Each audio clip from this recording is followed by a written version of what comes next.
बच्चों, अगर आपने अभी तक साइंस में कुछ भी नहीं पढ़ा है तो मॉडल पेपर की एक सीरीज चालू होने जा रही है जिसमें सारे इंपॉर्टेंट क्वेश्चन जो हैं वो बताए जाएंगे। आप कम से कम उन क्वेश्चंस को ज़रूर हल कर लीजिएगा और ताकि आप जो है बहुत अच्छे नंबरों से पास हो सके। तो यहाँ पर इसी सीरीज़ में हम पहले क्रम में बढ़ते हैं। तो ये हमारा पहला मॉडल पेपर है जिसमें बच्चों ये आपको पता हो गया होगा कि पेपर आपका 3 घंटे 15 मिनट का होना है। 70 नंबर आपके जो है वो पूर्णांक के रूप में निर्धारित किए गए हैं।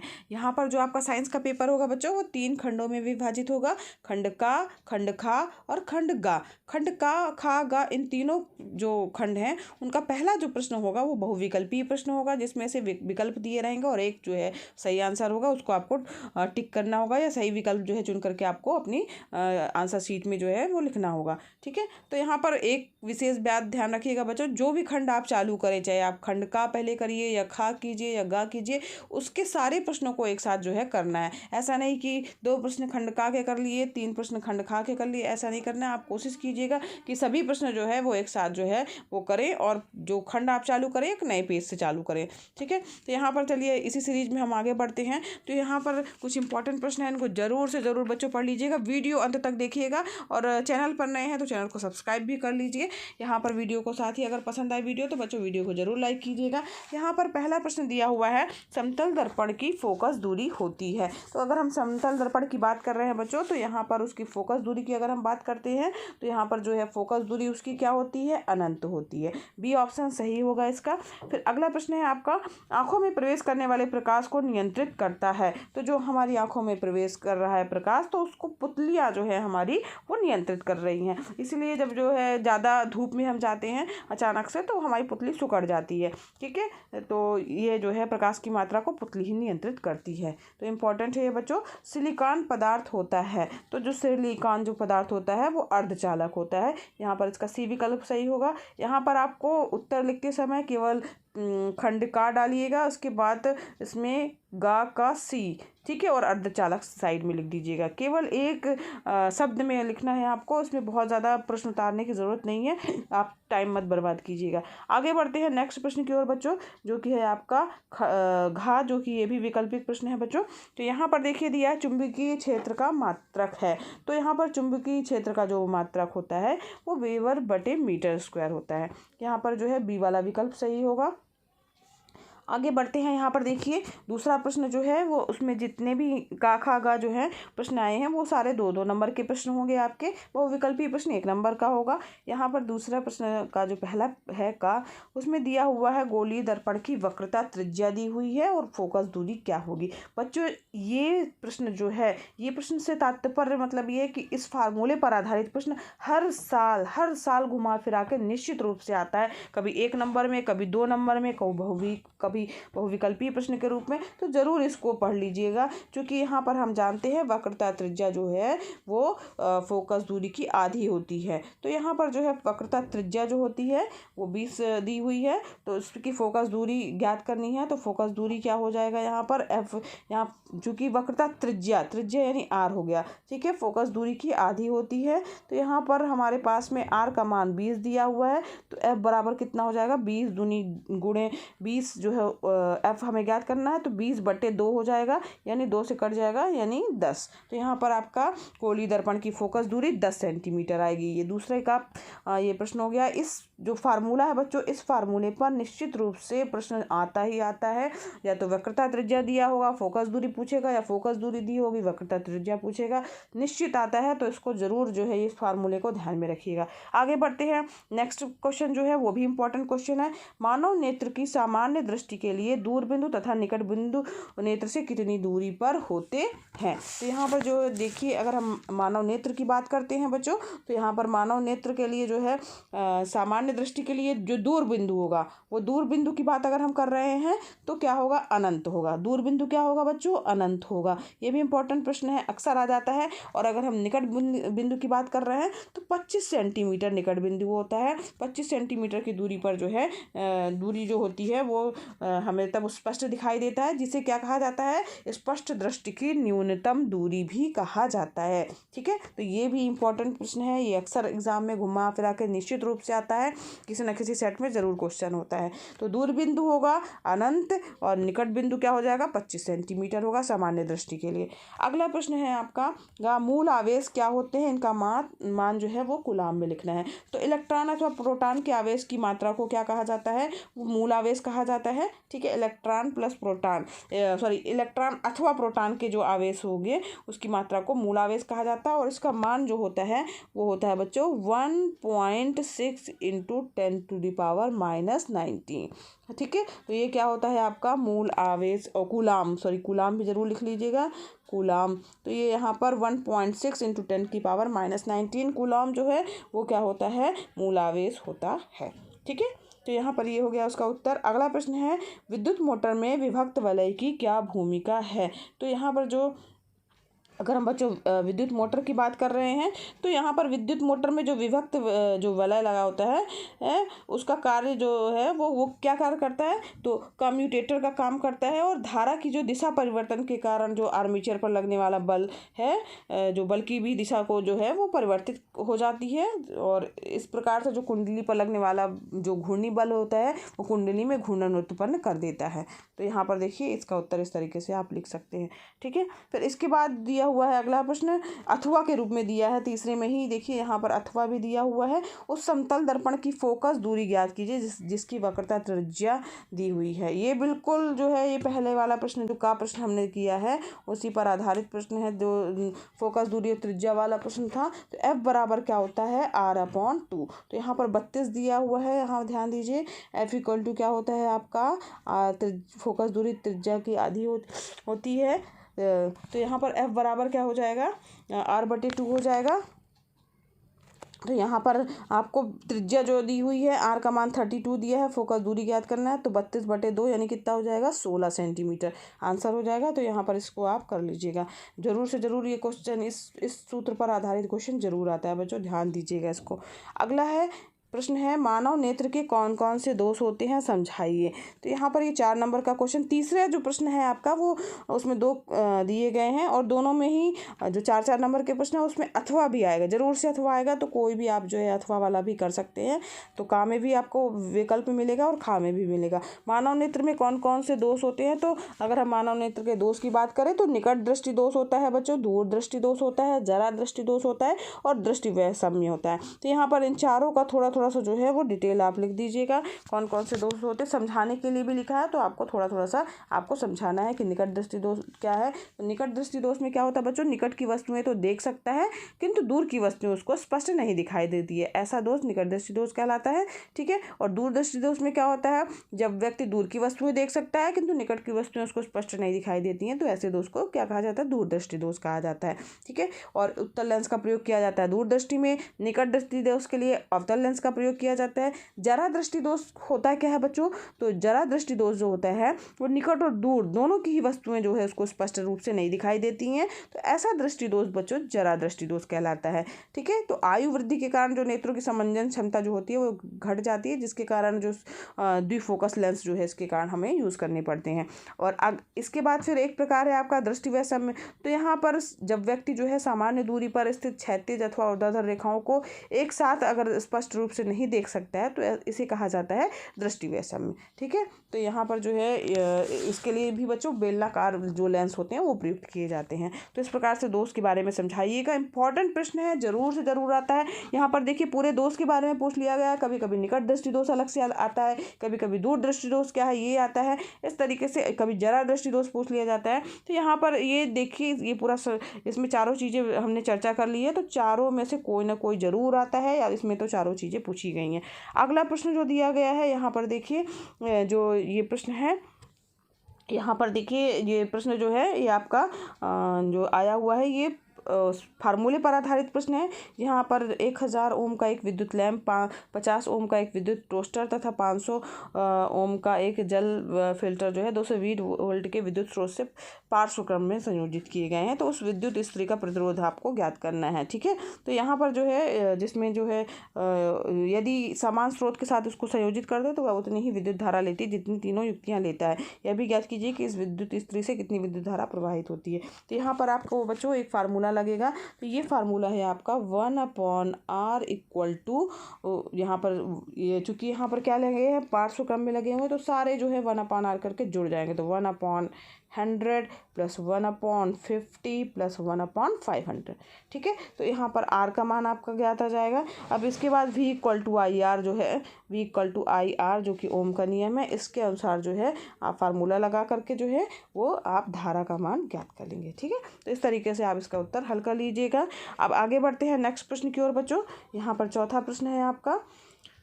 चौथा प्रश्न जो है वो किसी चुंबकीय क्षेत्र में स्थित विद्युत धारावाही चालक पर आरोपित बल का कब अधिकतम होता है, उसके बारे में पूछा गया है। तो यहाँ पर जो है जब उसको किसी धारावाहिक चालक को चुंबकीय क्षेत्र में रखा जाता है, तो उसके लिए जो अगर मान लीजिए f का मान 90 डिग्री होगा, तब इसका मान जो होगा क्या होगा, अधिकतम होगा। तो चूंकि उसके लिए फार्मूला होता है, यहाँ पर आरोपित बल कब अधिकतम होता है, 7 नंबर का प्रश्न है, डिटेल आपको इसमें लिखना होगा, ठीक है। और या तो फिर उसके दूसरे वाला प्रश्न करना है। तो यहाँ पर आपका फार्मूला होता है f बराबर, यहाँ देखिए f बराबर होता है चौथे प्रश्न में, f बराबर BIL और साइन थीटा, ठीक है। तो यहाँ पर जो है जो थीटा जो है वो क्या है, बी जो हो गया आपका चुंबकीय क्षेत्र हो गया, ठीक है। आई जो हो गया आपका धारा की शक्ति हो गई, एल जो हो गया वो चालक की लंबाई हो गई, और थीटा जो है वो धारावाही जो चालक और चुंबकीय क्षेत्र की दिशा के बीच का कोण हो जाता है, ठीक है। तो जब एफ का मान, ठीक है, कब, जब थीटा बराबर 90 होगा, ठीक है, तब अधिकतम होगा, ठीक है। यानी बल जो कब अधिकतम होगा, जब साइन 90 की वैल्यू सबसे ज़्यादा होती है, तो यहाँ पर जो है f इक्वल टू 1 होगा, तब जो है सबसे ज़्यादा जो है इसका मान अधिकतम होगा। अर्थात चालक और चुंबकीय क्षेत्र जो दोनों एक दूसरे के लंबवत होंगे। ध्यान दीजिएगा, चालक और चुंबकीय क्षेत्र एक दूसरे के जब लंबवत होंगे तब आरोपित बल सबसे ज़्यादा होगा, ठीक है। चौथा प्रश्न आपको समझ में आ गया बच्चों।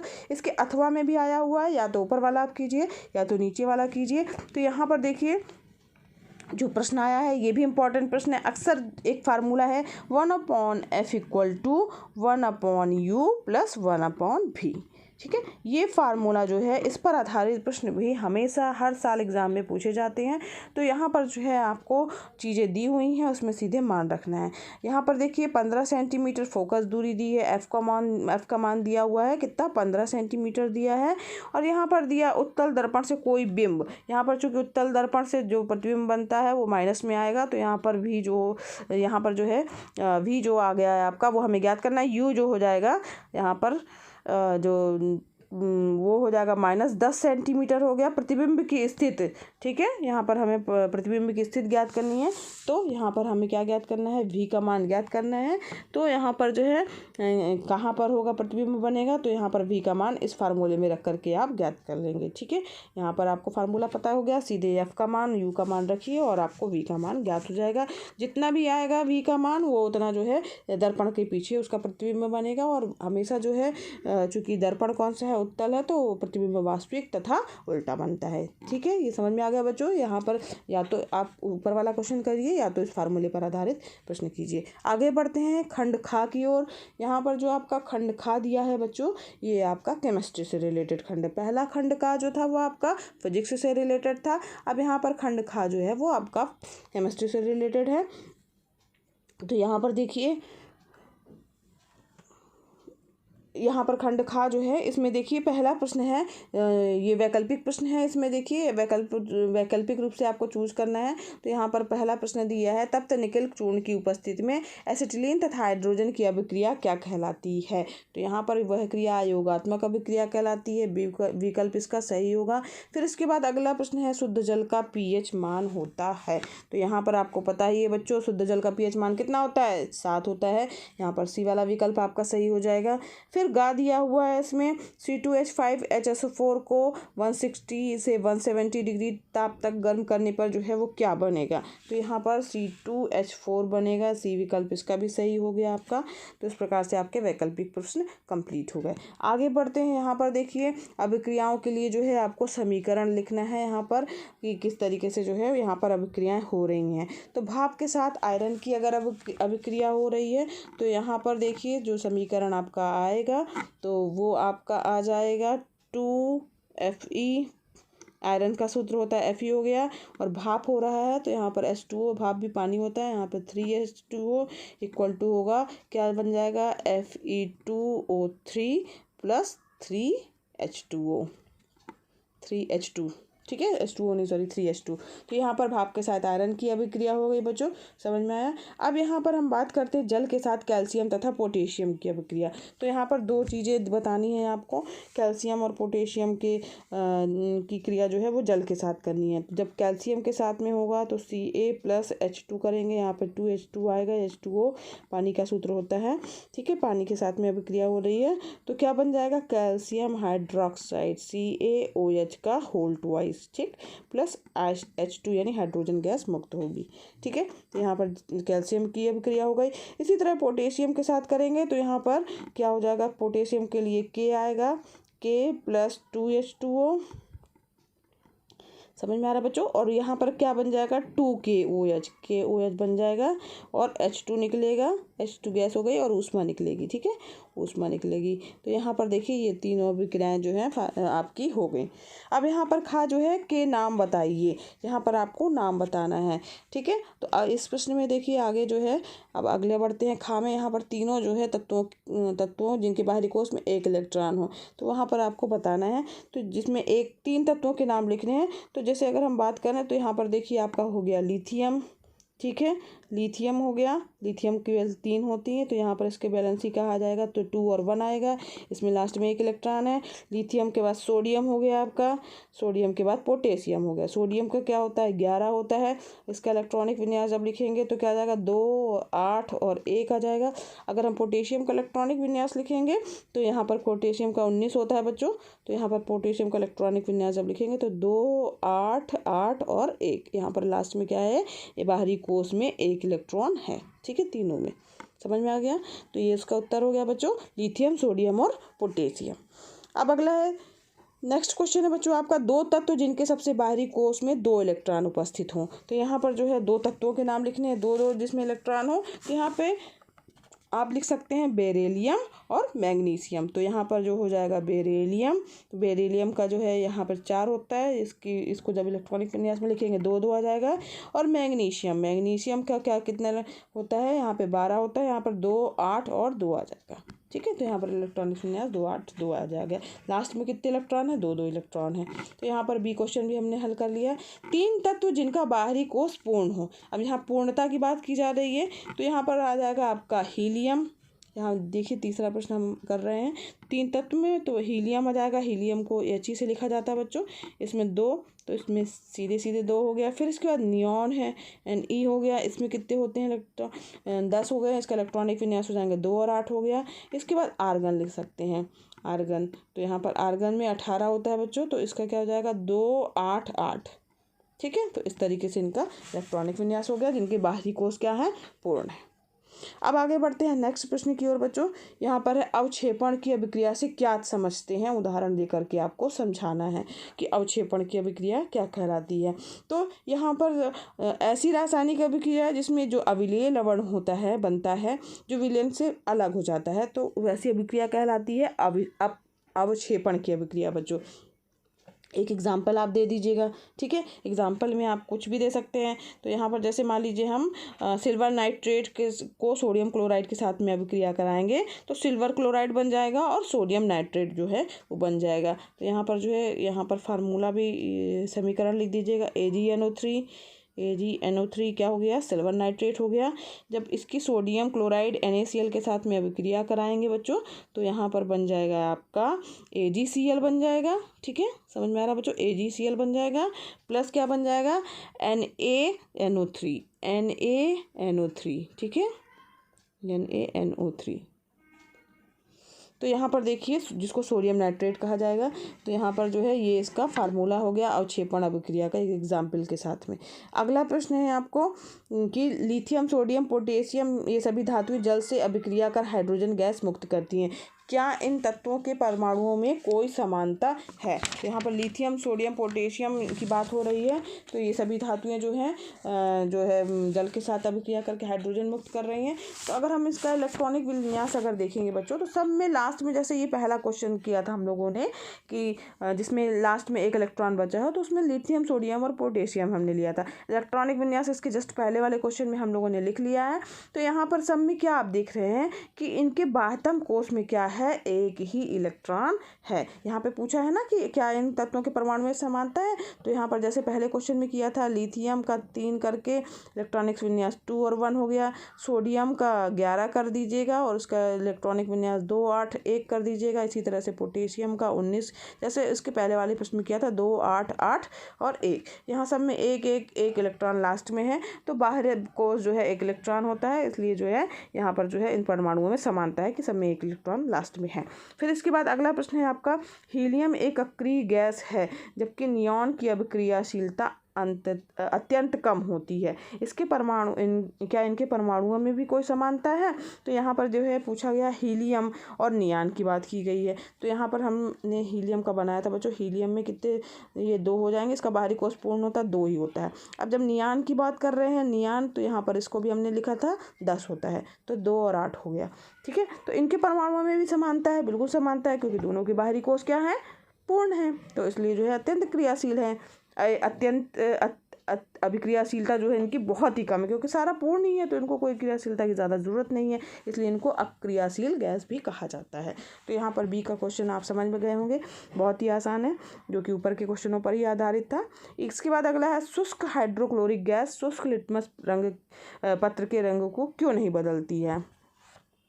तो यहाँ पर बच्चों, जब हम शुष्क दशाओं में अम्ल को आयनित जो शुष्क दशाएं होती हैं, तो उसमें अम्ल जो होते हैं आयनित नहीं होते हैं, इसलिए H+ आयन भी नहीं देते हैं। इसके कारण जो वो अम्लीय गुण भी जो है प्रदर्शित नहीं करते हैं। इसी के कारण बच्चों शुष्क हाइड्रोक्लोरिक गैस जो है वो शुष्क लिटमस पत्र है उसके रंगों को नहीं बदलती है। ठीक, क्योंकि वो जो है शुष्क अगर मान लो है दशा, तो अम्ल जो है वो आयनित ही नहीं होते, H+ आयन ही नहीं देंगे, तो उसके कारण वो रंग भी नहीं बदलते हैं।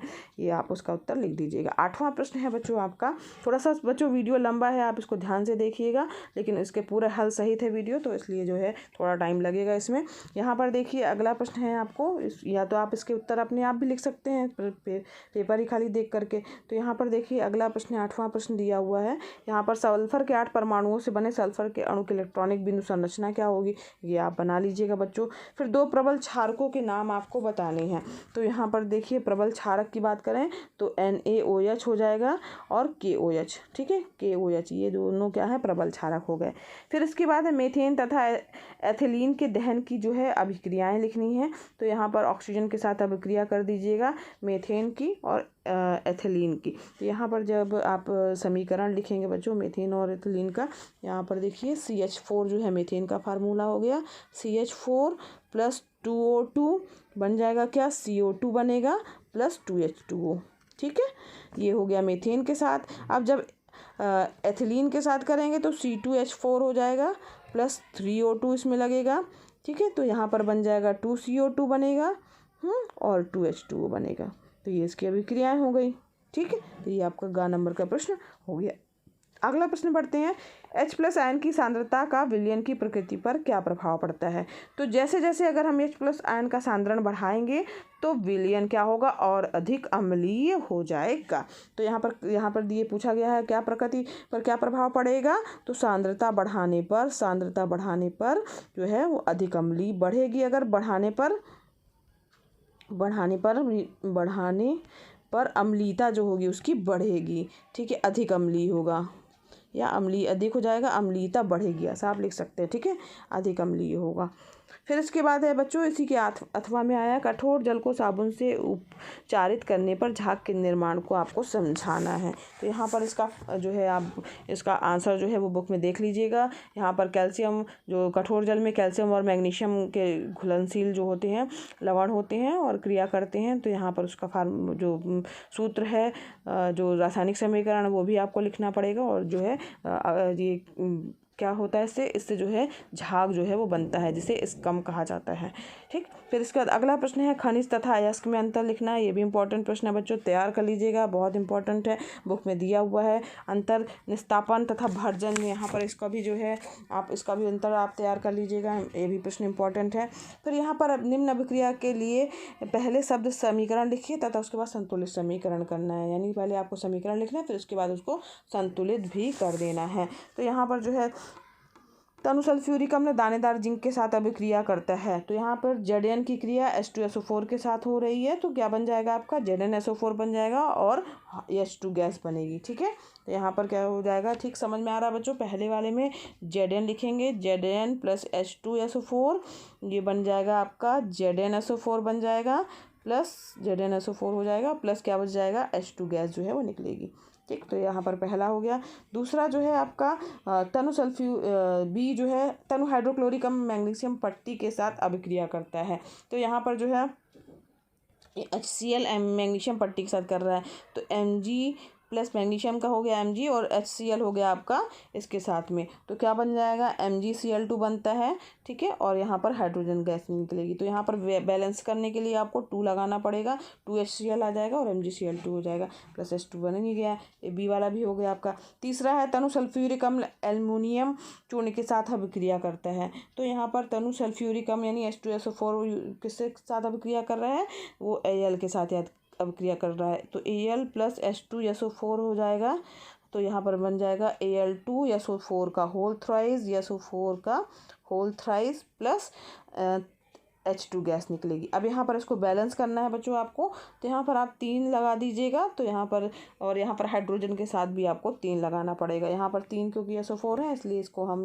SO4 को 3 करने के लिए हमने आगे 3 लगाया था, हाइड्रोजन बैलेंस करने के लिए हमने 3H2 कर दिया है। यहाँ पर इसका आपको समीकरण समझ में आ गया। अगला बढ़ते हैं बच्चों, तनु हाइड्रोक्लोरिक अम्ल लौह के रेतन के साथ अभिक्रिया करता है, तो यहाँ पर डी वाला जो दिया गया है इसमें Fe, ठीक है, Fe की क्रिया किसके साथ हो रही है HCl। ठीक, तो यहाँ पर इसके साथ अभिक्रिया करेगा तो FeCl2 बन जाएगा और H2 गैस निकलेगी। ठीक है, यहाँ पर H2 गैस निकल गई। यहाँ पर कुछ भी जो है, हाँ यहाँ पर H2 यहाँ बैलेंस करने के लिए 2 लगेगा, आगे 2HCl लगेगा, तो FeCl2 प्लस H2 ये हो गया आपका समीकरण। फिर यहाँ पर देखिए शब्द समीकरण भी लिखने के लिए लिखा है, तो बस सीधे सीधे शब्द का समीकरण में जो जो चीज़ें दी हुई हैं उसको प्लस करके लिख देना है। ठीक है, यहाँ पर जैसे तनु सल्फ्यूरिक अम्ल प्लस जिंक, ठीक है, तो जो बन रहा है उसके साथ में वो इस तरीके से उसको लिखते हुए जाना है। आगे बढ़ते हैं खंड गा की ओर बच्चों, ये आपका लास्ट खंड है जो कि आपका बायोलॉजी से रिलेटेड खंड रहेगा। तो यहाँ पर देखिए, यहाँ पर जो है पौधों द्वारा श्वसन क्रिया में निम्नलिखित में कौन सी गैस निकलती है, तो यहाँ पर जो है का विकल्प का जो है वो सी विकल्प सही, कार्बन डाइऑक्साइड गैस जो है वो निकलती है, इसलिए बोला जाता है रात में पेड़ के नीचे नहीं सोना चाहिए। अगला प्रश्न है आपका बौनेपन का क्या कारण है, तो बौनेपन का यहाँ पर कारण आपको बताना है कि क्यों व्यक्ति जो है वो बौना होता है, बौनेपन का क्या कारण है। तो जब भी यहाँ पर देखिए वृद्धि हार्मोन जो है कम निकलेगा तो बौना होगा व्यक्ति, तो यहाँ पर जो है सी ऑप्शन विकल्प सही होगा, वृद्धि हार्मोन के स्राव की कमी। ठीक है, इसके बाद अगला प्रश्न है बच्चों आपका, किसी आहार श्रृंखला में गैर जैव निम्नीकरणीय पीड़कनाशियों का प्रत्येक उच्चतर पोषी स्तर पर बढ़ती हुई मात्रा में एकत्रित होते जाना क्या कहलाता है, तो ये बच्चों जैव आवर्धन कहलाता है, यहाँ सी वाला विकल्प सही होगा। फिर प्राकृतिक रूप में ठोस ईंधन, अब ठोस ईंधन की बात हो रही है बच्चों, तो कोयला ही केवल ठोस होता है, तो यहाँ पर बी विकल्प सही हो जाएगा। अब यहाँ पर जितने भी प्रश्न हैं बच्चों, यहाँ पर देखिए पचे हुए भोजन को अवशोषित करने के लिए क्षुद्रांश को कैसे अभिकल्पित करें, ये भी आप अच्छे से तैयार कर लीजिएगा। फिर इसके बाद है हमारे शरीर में ग्राही का क्या कार्य है, ऐसी जहाँ पर ग्राही उचित प्रकार से कार्य नहीं कर रहा है, ऐसी स्थिति पर आपको विचार करना है और क्या समस्याएं हैं वो आपको लिखना होगा, ये भी देख लीजिएगा। ये क्वेश्चन अक्सर आ जाता है बच्चों, नर तथा मादा युग्मक में अंतर लिखना इंपॉर्टेंट प्रश्न है, ज़रूर से ज़रूर इसको तैयार कर लीजिएगा। ठीक है, फिर इसके बाद हमारे हमारी सुविधाओं के लिए पवनों तथा जल ऊर्जा के पारस्परिक उपयोग में किस प्रकार के सुधार किए गए हैं, उसके बारे में आपको लिखना होगा, वो भी आप लिख सकते हैं। इसमें अथवा है, 4 नंबर वाले प्रश्न में बच्चों जरूर अथवा रहता है। तो यहाँ पर देखिए, या तो ये लिखिए या तो अथवा में ऐसे 2 तरीके बताइए जिसमें अजैव निम्नीकरणीय पदार्थ पर्यावरण को प्रभावित करते हैं। तो यहाँ पर जो है इसके बारे में आप लिखिएगा बच्चों। फिर इसके बाद अपने क्षेत्र में जल के स्रोत का पता लगाइए, क्या इस स्रोत से प्राप्त जल उस क्षेत्र के सभी निवासियों को उपलब्ध है। तो यहाँ पर इसके बारे में भी आप अपने उत्तर जो है तैयार कर लीजिएगा। फिर उत्सर्जी पदार्थ से छुटकारा पाने के लिए पादप किन विधियों का उपयोग करते हैं। तो यहाँ पर जो है किन किन विधियों का जो है उपयोग करके उत्सर्जी पदार्थ से छुटकारा पाया जाता है। तो यहाँ पर जो है इसका उत्तर भी आप अच्छे से तैयार कर लीजिएगा, इंपॉर्टेंट प्रश्न है बच्चों। फिर इसके बाद है 12वां प्रश्न है आपका कि जीवमंडल में ऊर्जा के प्रवाह को उदाहरण देकर के बताना है। तो यहाँ पर देखिए ऊर्जा के प्रवाह को जो है आपको बताना रहेगा, ठीक है। तो ये इसको ज़रूर तैयार कर लीजिएगा। फिर अगला जो है अंतर स्पष्ट कीजिए। यहाँ पर ये देखिए सारे अंतर दिए हुए हैं। तो यहाँ पर देखिए युग्मक युग्मनज का अंतर जो हो जाएगा सम युग्मनज, और विषम युग्मनज का अंतर आपको लिखना रहेगा। तो ये छोटे छोटे हैं अंतर, तो यहाँ पर 7 नंबर के हैं। तो यहाँ पर जो है इन सभी अंतरों को आप तैयार कर लीजिएगा। तो इस प्रकार से बच्चों ये इंपॉर्टेंट प्रश्न थे जिनको आप तैयार कर लीजिए। अगर आपने अभी तक पढ़ा नहीं है तो कम से कम ये क्वेश्चन पढ़ लीजिए ताकि आप जो है पास हो सकें अच्छे नंबरों से। तो बच्चों अगर आपको ये वीडियो हेल्पफुल लगा हो तो वीडियो को जरूर लाइक कीजिएगा। चैनल पर नए हैं बच्चों तो चैनल को सब्सक्राइब कीजिए, साथ ही बच्चों बेल आइकन प्रेस कीजिएगा ताकि आपको नए वीडियो का नोटिफिकेशन मिले। और बच्चों क्लास 10th की जो प्लेलिस्ट बनी हुई है उसको विजिट कर लीजिए, वो आपके लिए हेल्पफुल हो सकती है। पूरा मैथ्स डला हुआ है उसमें, और साथ ही पूरी ड्राइंग के भी वीडियो डले हुए हैं, उसको देख करके आप लाभ ले सकते हैं। मिलते हैं नेक्स्ट वीडियो क्लास में बच्चों।